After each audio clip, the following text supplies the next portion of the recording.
Cutting through marketing hype and BS. By that I mean bum scoop, bad intel, as we might say in the military vernacular. Especially in the world of ballistics, there is a lot of marketing hype and just bad information in the world of ballistics. Let's try and get some soap and hot water on that today and clean that junk off and look at what the actual numbers are. So that's what we're going to talk about today on Gunfighter Life, where we talk about guns and gunfighting the right way with Almighty God at the center, Judeo-Christian values, meaning no bribes, no getting paid off by some company trying to push some new caliber or some new widget or some new thing. But looking at things with Judeo-Christian values, one such, you shall not have in your bag differing weights, a heavy and a light. You shall not have in your house differing measures, a large and a small. You shall have a perfect and a just weight and a perfect and a just measure. And real-world first-hand experience. I'm going to put in a bio here so you get where I'm coming from with real-world first-hand experience. If you've heard it before or you don't care, click through it. But I've been putting it in less, but I'm going to put it in today's episode because I think it's germane. If you want to skip it, skip around 2 minutes on the fast forward buttons or whatever it is. And then we'll get into the main topic. I'll roll into a quick abbreviated bio and then into the main topic. First and foremost, I am a Christian. I don't apologize for that. God is number one in my life.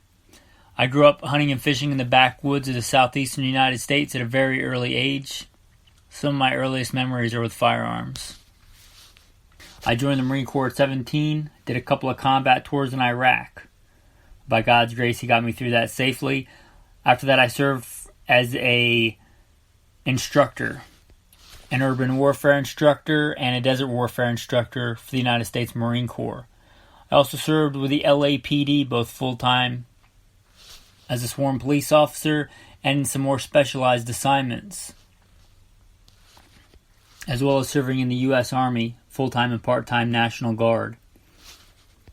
I've been a FBI firearms instructor, still am an FBI firearms instructor, have been for a lot of years, also NRA certified and some other 3-letter government agency certified. I've been a private contractor for a 3-letter government agency I won't specify.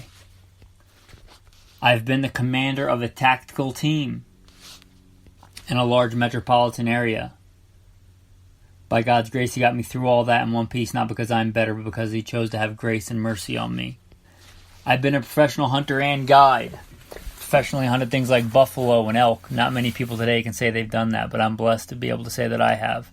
I've hunted everything from white-tailed deer on the East Coast to mule deer on the West Coast to gray squirrel on the East Coast to prairie dog on the West Coast and elk and bear and wolf and slain all manner of beast.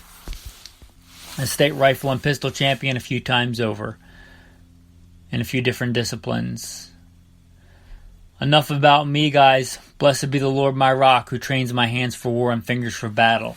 Let's get into today's topic. Alright, so cutting through the ballistic hype, the marketing hype.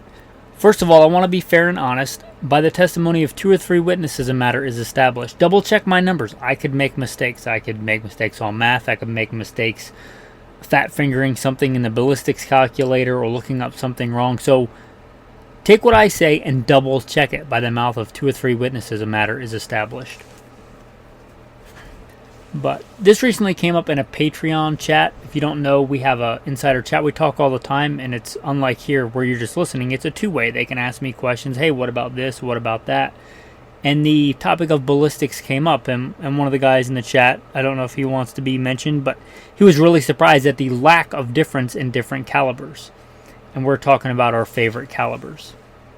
For today's discussion, just for an idea of how to cut through ballistic marketing and hype, let's talk about deer hunting. Although you can hunt many things, and I've been blessed to hunt many things, let's talk about deer.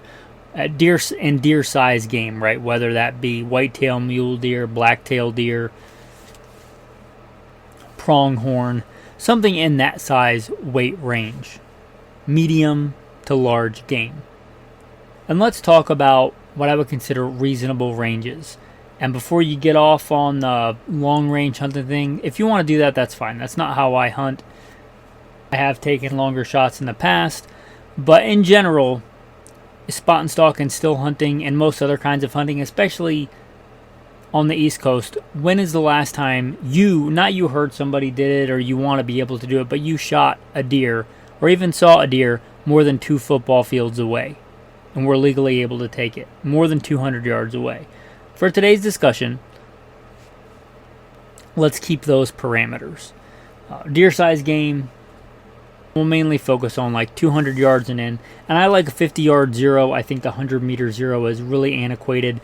It works pretty good if you're doing a 30-30 or a 45-70 or something without modern decent ballistics. But when you get to modern decent ballistics, and I mean modern by like 100, 120 years, with Spitzer-type bullets and bottlenecked cartridges, I think you'll get to see how much of this is hype.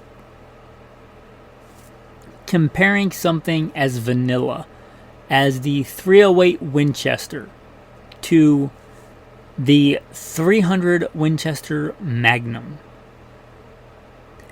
Okay, so looking at that with a 50-yard zero, 308, a good rule of thumb and a good vanilla load is 150 grain at 2800. I just pulled up a factory load on the Federal Ballistics calculator. For most of these, I tried to use Federal Fusion because it's a good vanilla load. It's a good plain load, nothing spicy, but it lists 150 grain at 2820. Federal Fusion, and it lists with a 50-yard zero, 200 yards minus 3 inches. With a 300 Win Mag, which is 3,200 feet a second with the same 150 grain Federal Fusion bullet. 150 grains at 3,200, screaming fast. We zero it at the same 50 yards. You're dealing with minus 1.3. Does it have less drop at 200 yards? Yeah, it does. Less than 2 inches difference. Now, if you're a man and you measure stuff roughly, you've probably figured out how much an inch is in relationship to your thumb or part of your hand when you're using to measure stuff. Picture less than 2 inches, right, in field conditions on a deer-sized target. Less than 2 inches at 200 yards. All right, here's something to consider. A 308 at 200 yards is plenty to kill any deer. It's not more dead because you shot it with a 300 Win Mag. There are some calibers, I'll be honest, when you start stepping down, where a bigger, heavier bullet will open up some more shot angles and opportunities. But there's really no shot angle other than straight away from me that I wouldn't take with a 308 on deer-sized game at 200 yards. And I wouldn't take the straightaway shot even with a 300 Win Mag. So, really, cut through the marketing hype. So, practically, what is the difference? What are you gaining? You're gaining less than 2 inches in drop at 200 yards. But what are you also getting going from the 308 to the 300 Win Mag? You're getting a lot less efficiency. You're getting a lot more powder, which gives you a lot more ejecta mass, which gives you a lot more recoil. I mean, considerably more recoil. Also, you're probably going to a bigger, heavier rifle because it's a longer action, and generally, they're just heavier rifles. In general, there are exceptions. You're getting all that. You're getting more expense, which means you're probably going to practice less, mostly because of the recoil and the expense. I was just out practicing today with some hunting rifles, and I shot I don't know how many rounds of 308. Probably wouldn't have shot that with 300 Win Mag. Why? Because I don't like pain. And it's expensive. So you're giving all that up, and what are you gaining for that, for deer inside of 200 yards? Really? So, again, cut through the marketing hype. Am I saying that 308 is just as powerful as 300 Win Mag? No, I'm not saying that at all. Am I saying that it doesn't have some advantages in some situations, like grizzly bear or very extended ranges on larger game? No, I'm not saying that at all. But I'm saying for deer hunting inside 200 yards, what are you doing? Are you getting the 300 Win Mag because it's just what you have, which is fine? Or are you doing it because you think somehow it's better? Or do you think it's better just because it's more? Because more is not always better. An animal that is dead because you made a good chest cavity shot with a 308, 150 grain bonded bullet at 125 yards. I'm just picking a random distance. It's not any more dead because you shot it the same way with a 300 Win Mag. It just doesn't work that way. Now, let's look at what some would consider underpowered, but was what was and is one of my favorite all-time deer loads. And when I was a professional hunter and guide, one of the most common, if not the most common, I don't have hard numbers on that, but I remember more 243s than any other caliber. The next would have been .6 among us professional hunters and guides, but part of that might be because, like, when you have a certain model of car and you drive down the road, you just notice it because that's the car that you have. And I had a 243. It wasn't the only thing that I hunted with, but for years and years before I became a professional hunter and guide, it was my go-to. And I noticed how many hunters and guides use a 243, and it was significant. Now let's talk about that caliber, which most would consider underpowered. And this is a 95 grain bullet, Federal Fusion, and it's not even my favorite load, not even by far, but it was just Federal Fusion, same bullet. I tried to keep it, again, as fair a comparison as I could make. 50 yards, 0. 200 yards, minus 2.3. It was right in the middle. It's in the middle as far as drop goes between the 308, 150 grain, and the 300 Win Mag. Again, it's in the middle. Now, with this versus the 308, because the 308 is so popular, it's probably going to be about the same price. If anything, the 308 may be a little bit cheaper. But you're getting less recoil even than the 308. So it really shines in a lightweight rifle. Also, you're getting a little bit less drop than the 308, but not enough to really make any difference at all. You're getting less drop than the 300 Win Mag. You're certainly getting less recoil and less expense. And for deer size game, now this is where the other bigger calibers are better for other things. But for a deer inside of 200 yards, especially inside 100 yards, if you have a decent bullet and I stress decent bullet because there are a lot of, the 243 is a great crossover round. It's great for varmints and great for deer. Excluding the varmint bullets, right? If you're talking about a good deer bullet, like a bonded, good bullet for the 243, if you make a good shot with a 243, is a good shot. And it should be plenty enough for any deer. Up to the biggest northern whitetail. At those ranges. At extended ranges, you start getting questionable. On bigger size game, and I have taken elk with a 243, I would not advise it unless you're really precise with your shots. But if you're talking bigger game, then yeah, there are advantages to bigger calibers. But for this argument, we're talking deer. Deer inside of 200 yards, 243, there's a reason it's real popular. It'll get the job done without the extra expense, without the extra recoil. Very manageable, very pleasant to shoot. Talk about going out and practicing and having fun with it. A great caliber. Let's look at the 6.5 Creedmoor. And I actually like the 6.5 Creedmoor, but it's touted as this crazy long-range, uber-modern cartridge. We just talked about the 243. Let's look at the 6.5 Creed. The 6.5 Creed is zeroed for 50 yards with a Federal Fusion bullet. I believe 140 grain. It's got a drop of minus 3.5 inches. Wait, what? That's the worst drop we've discussed so far. It drops more than the other calibers. Well, how is it such a good long-range caliber? Again, cut through the ballistic hype and the marketing. It's a good, super long-range caliber. We're talking out past 800 yards than the 308 because it has a higher ballistics coefficient. It's got long, heavy for caliber bullets, which means, especially with the powder capacity of that size case, it's going to drop more. Which, if you're talking about deer inside of 200 yards, is not an advantage at all. In fact, it's the worst of the bunch.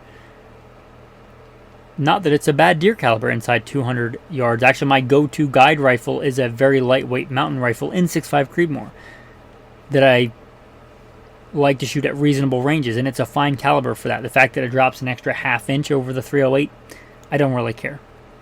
But as much as it's touted for the super long range, you're talking at deer inside of 200 yards, it drops more than the 308, and you're dealing with a lighter bullet. So you're getting less energy, more drop at 200 yards than you are with the 308. We're talking like point blank ranges here, not dialing for dope, not calling wind, not having a backpack full of electronics and fancy computerized widgets and all kinds of things that you need all that infrastructure for and all that stuff. And if that's how you like to hunt, that's fine. But that ain't me. You get how you might be lulled into the marketing thinking that this is somehow a better caliber. And if you're shooting uber long range, like you're shooting, if you look at the numbers out past 800 yards between the 308 and the 6.5, and you're just banging a steel plate that doesn't move and doesn't react running up and down a hill after you've shot it or whatever, for that it's good, and that's one of the reasons it was invented for that, and it does well for that. Banging steel at 1,000 yards. For hunting deer, it's a fine deer caliber inside of 200 yards, but it's no better than 308. It's a lighter bullet, less energy. Now, granted, it's got a higher sectional density. BC is irrelevant at the distances we're talking about. Between modern Spitzer bullets, really, as far as, anything but an academic difference in the numbers. If you make a good shot on a deer-sized animal, 200 yards and in, with a 6.5 or a 308, as long as the bullet construction is good on both, I don't think you're going to notice a difference. And here's where things get interesting. If you remember some of the numbers we talked about. Now, going back to the 308, if there ever was a vanilla round, a vanilla load, that is by far the most common. And it's a great round. But don't be lulled into thinking that it's somehow inferior because there's a bunch of new rounds. Or somehow because you're still hunting with a 308 and all the other guys have moved on to some other crazy cool caliber, that the deer are just going to laugh at you because you're hunting with a 308 or you're somehow behind the curve. If you know about ballistics, and this I try to stick with a factory load, it's not going to be a Federal Fusion because it's, I think, lighter, but let's say you're hunting whitetail deer. You want a little bit flatter trajectory, better point blank range. Go back to that 308 and load it with a 125 grain bullet. Or a 110 grain bullet of proper construction. 50 yard zero, you're talking minus 1.3. Minus 1.3, if you remember, that's the same exact drop that we got with the 300 Win Mag at 200 yards. Identically, and I didn't plan that out, it's just what it worked out to be. And yeah, you're getting a slightly lighter bullet, but again, 110 grain on a whitetail deer, let's just pick 125 yards. If you did your part and got a good shot and that bullet is made of the proper thing, not a varmint bullet, and you know your shot placement, it's a dead deer. And you did it with a 308 with the same ballistics drop as a 300 Win Mag. Again, without the recoil and cost and everything associated with that. And it's one of the reasons, now this was a factory load, probably harder to find, but one of the reasons why hand loading can really open up some doors. Now, thus far, we've been using a Federal ballistics calculator, and not because I'm sponsored by Federal or because of anything. I just picked it. You could use a Hornady ballistics calculator and do the same thing, or whomever else has it. For reloading stuff, I'm going to use Ogden. And not because I'm sponsored by Ogden, but because they actually, I think, without being paid, I think they have the best user-friendly online resource for ballistics reloading data. And let's say we want to go a little bit heavier, and this is a similar load to what I used to load, and that's solid copper. Whether you have to use it or not is sometimes a really, really good choice. Let's stick with the vanilla 308. It's a good cartridge.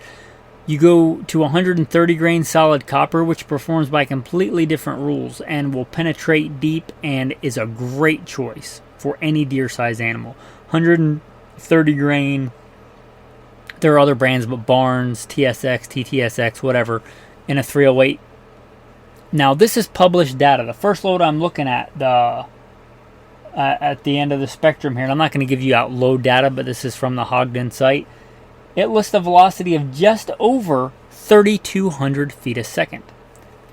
That's 130 grain at over 3,200 feet a second. If you remember, our original 300 Win Mag load was a 150 at 3,200.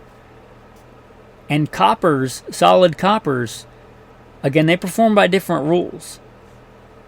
I would rather have that load in a solid copper 130 grain than 150 grain of some kind of bargain basement load, especially at those kind of velocities, because a lot of times when you get those screaming velocities, that older bullet technology, they're just cup and core non-bonded, which is what a lot of people might just hunt with, because especially with the 300 Win Mag, it's what they can afford, what they're willing to spend.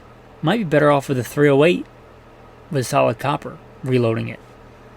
I think the performance out of that solid copper at 3,200 is going to be better than the performance of a regular cup and core 150 grain out of a 300 Win Mag. And you could argue with that, but again, this is my training and experience. Your personal experience may differ. But that solid copper is going to stay together better. It's going to drive deep. It's going to punch deep. And you're doing all that with way less recoil, way less powder, way less ejecta-mass, probably a lighter rifle, probably more affordable. And this is not a knock on the 300 Win Mag. This is not a thing fanboying for the 308.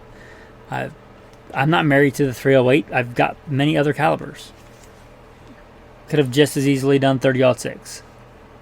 And in some ways, 30-06 is more flexible, especially when you talk about heavier bullets.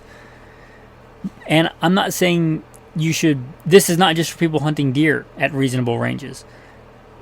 The whole point of this is to get you thinking about, let go of the garbage marketing hype, thinking that you need this or you need that, and look at the numbers and look at the actual physics and the math and think about what you really need.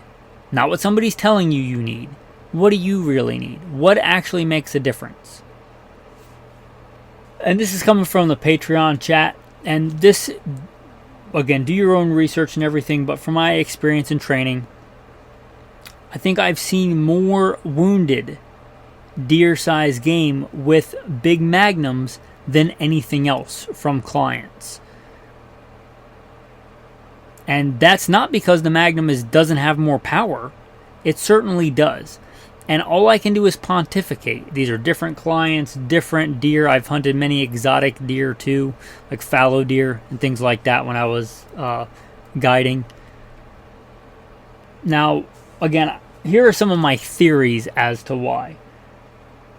Again, this is all coming out of the Patreon chat and trying to help people with different things. Non-confident shooters, thinking a more powerful round is going to make up for wherever shot placement. Like, if I just put it somewhere in the middle of the animal, I've got a 300 Win Mag or a 300 Rum or a 338 Win Mag. It doesn't matter. I'm just going to put it somewhere towards the middle. And they shoot it in the gut or the paunch or somewhere not acceptable. And I don't care how big a magnum it is, shy of a 50 cal, BMG, which is a ridiculous thing to hunt with, right? It doesn't matter. You shoot something in the paunch, in the gut, with a 300 Win Mag or a 338 Win Mag, even bigger, that's worse than if you had shot it in a good place with a 243. So that's one theory. People just, they're not confident shooters, so they think, I'm just going to aim for the middle. I've got a magnum. It's going to drop it. But experience has shown me otherwise. Theory 2, similar. Maybe they just think that because they have a magnum, they have a bigger acceptable area in which they can shoot. And that might be true for some animals, right? Like if you're trying to punch through the shoulder bone or the scapula of an elk or a moose, having that, a lot of times, heavier bullet at decent velocities can smash through where a lighter caliber cannot. Talking about situations where it makes a difference, right? There are few shot angles that I would accept on an elk with a 243, and I've taken elk with a 243. I limit my shot angles. There are many more shot angles that I would take with a bigger, heavier caliber. I would not advise a quartering away shot or a quartering two shot with it. I would like to keep it to a straight broadside shot.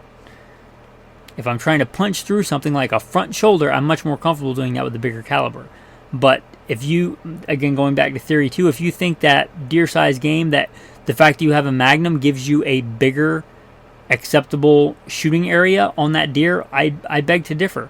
Any of the calibers we talked about is probably going to punch through a shoulder. Even big, heavy calibers can turn and do weird things if you hit them at just the right angle. I don't think that's more common anyway, I think that is a fallacy, that if that is in fact what people are thinking. Theory 3, and I think this actually may be I believe this theory is probably the bulk of it.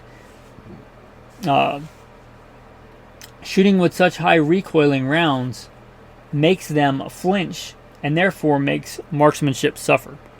Like, there is a point where shooting a rifle is uncomfortable, and I shoot a lot and I practice a lot. But again, going back to, I don't know how many rounds today through my 308. Just happened what I happened to be shooting today. I would not have shot that same amount of rounds comfortably through a 300 Win Mag. So I can practice more, and I'm probably not super concerned about the recoil. And flinching is a real thing, whether you talk about handguns or rifles, and I think that might have a lot to do with it. One, they're going to practice less, perhaps because of either the cost or just the punishment, and it may cause them to develop a flinch. And even if that's kind of the thing about a flinch, is most people that flinch don't think that they flinch. And that really can cause issues. And that might be a big part of it. Again, these are my pontifications as to why. And after, those are the ones I posed in the chat, and I thought of one later, and perhaps this is the most forgiving of the theories. Maybe they just don't know. Maybe it's literally just they don't know, and they think because of whatever they've been told that they need some giant Magnum to shoot a deer.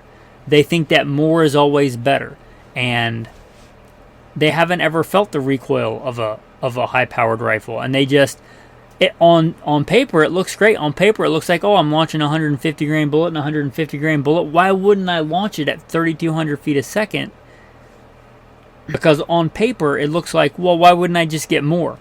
But there's no free lunch. That more comes with a price, and more is not always better. But that's another thing to consider. Maybe they just don't know, and they think somehow that extra couple hundred feet a second is going to make a difference. They don't consider all the downsides because they just don't have enough experience to realize that. And we've all been there. I've certainly been there. So those are some theories as to why. And again, this is not telling me what calibers you should get or shouldn't get. The 300 Win Mag is a fine caliber for some things. And if you decide you want a 300 Win Mag, then go with it. It's not a bad caliber. I'm just, if it does something for you that actually gives you an advantage over other calibers. Just like the 6.5 Creedmoor. I really like the 6.5 Creedmoor. One of my go-to guiding rifles is 6.5 Creedmoor and an ultralight mountain rifle. Because in a very, very lightweight mountain rifle, we're talking under 5 pounds, it has less recoil than the 308. And that's a real advantage to me. The fact that it has a little bit more drop than a 308, I don't care. Because the difference of the ranges that I like to spot and stalk and hunt and guide at, the difference is academic in that. But the difference in recoil is not academic. Going back to the 243, right? For deer, it's a fine caliber. It's a fine caliber. Don't think that somehow because somebody else is hunting deer with a 300 Win Mag, that you're any less capable of taking deer with a 243. Again, many of the guides that I knew that could hunt with anything, any caliber they wanted, right? Hunted with a 243. Because they knew if they made a good shot with a 243, the animal was down. And if they didn't make a good shot, whatever caliber they're shooting makes very little difference. I'm not going to say it makes no difference, but not much of one. And you can transfer this to tactical applications. You can transfer it to whatever you want. Does it apply to you? You're talking about like a lot of people, and the 6.5 Creedmoor is a great cartridge. Again, I really like it. In many ways, it is better than 308. But don't think that if somehow you really like your 308 and somebody tells you that 6.5 Creedmoor is a better long-range caliber, again, do you routinely shoot past 800 yards? Does that even matter to you? Maybe it does. And for you, at those very long ranges, it does make a difference. But talking about for most people, for most things, especially living east of the Mississippi, a lot of places, and there are some, but it's hard to get a range out past 500 yards, out to 1,000 yards. I'm not saying it doesn't apply to you, but before you run out, and unless you just want to spend a bunch of money, figure out if it actually matters. Don't just listen to marketing and ballistics hype, and that's kind of the point of this episode. You could transfer this to anything. Handgun rounds. I got to get a 10 millimeter for hog defense. Do you? Do you really need that? Look at some actual numbers and decide if you want. And 10 millimeter is a cool round. I like 10 millimeter. If you decide you want 10 millimeter, go for it. But don't do it just because somebody says or because marketing hype or whatever. Have you actually shot it on the clock or shot the handgun in 10 millimeter and see if you can actually hold it without having to adjust your grip? I love handgun shooting, you guys. If you listen to the bio, state pistol champion and regional.